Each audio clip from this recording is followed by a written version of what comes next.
Buongiorno.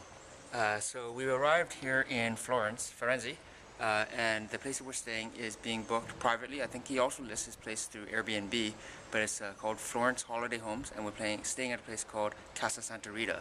It's one of his 5 apartments, and it's located right by the Ponte Vecchio, which is one of the most famous bridges here in Florence. So let me show you around.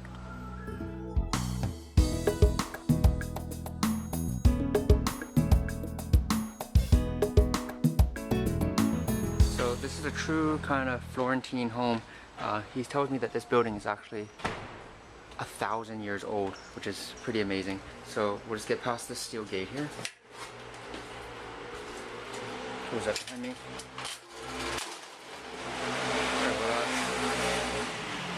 And there's a nice little kind of entryway here with umbrella, flowers, a working fountain. And then there's the actual door itself to get through. And it's actually quite a large place. So let me close that door behind me. Yeah, some nice basic kind of decorations around. Here's a dining area. He provided us with his custom map of the area with some recommended walking tours. He circled a couple of restaurants that we might want to visit, some historical sites. He's very good about the organization in that regard. Like, he has the business cards for a couple of the trattorias that he's recommending. Give us a couple free chocolates. There's keys there. When you walk in, you're greeted by the kitchen first. So there is a microwave and sink and a working stove, along with a coffee maker, toaster, cups, plates, and all that kind of stuff. We're not here very long, so we don't plan on really doing any cooking. But for people that are staying here a little bit longer, there's definitely enough of the full facilities here for you to use, as well as a fridge, right? Coming around this way, there's like a coat closet kind of area where you can store some of your stuff, some hangers. And here's like the living room kind of area. There's a writing desk and power outlets. He provides us with lots and lots of books to read, as well as some guides to Florence for what we want to accomplish. Small TV, couch, more stuff up in the cabinetry here, and then Suzanne's reading one of the guides already.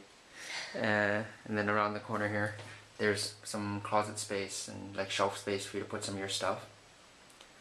Coming back around,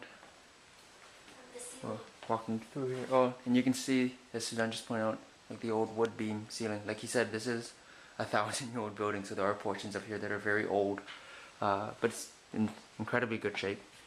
So coming back on here, there's a heater, and I guess you could call this the bedroom, even though it's not really a separate room per se, but it's been segmented off with the headboard and the overhead archway kind of area here.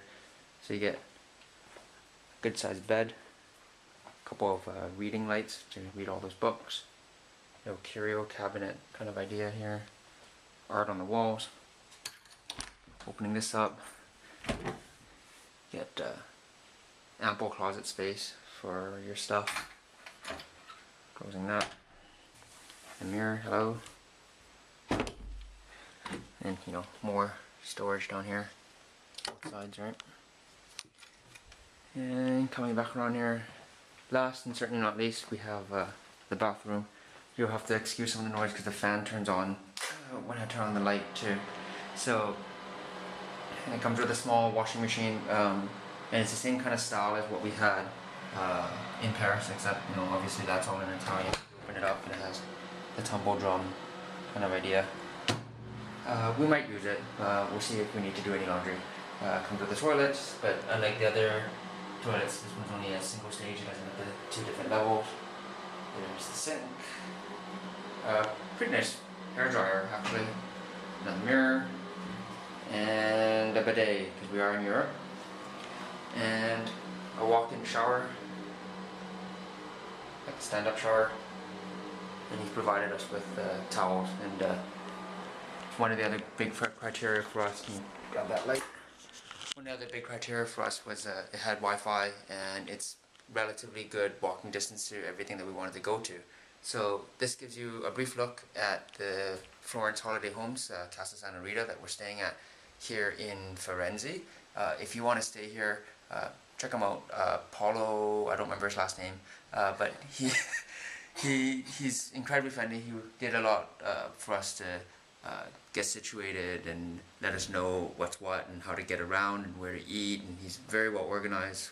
There's Wi-Fi. This place is pretty amazing, and it was only €78 a night. So when you consider what that would get you for a hotel room instead of an apartment like this, is actually very nice.